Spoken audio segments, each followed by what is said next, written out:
I'm just hanging out. It's like another quiet day at Treasure Island. Alright, good job.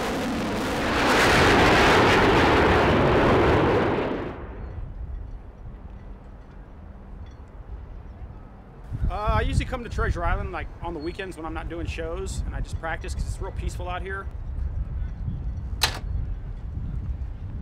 I've been riding motorcycles all my life since I was about 4 years old.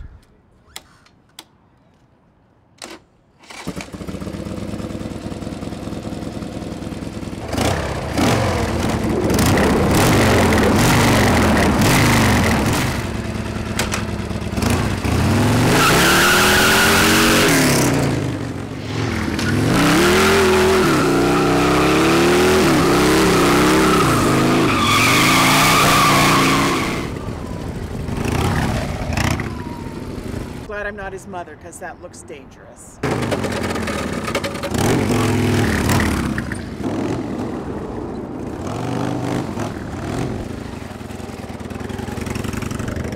That was some of the coolest motorcycle trick rides I've seen.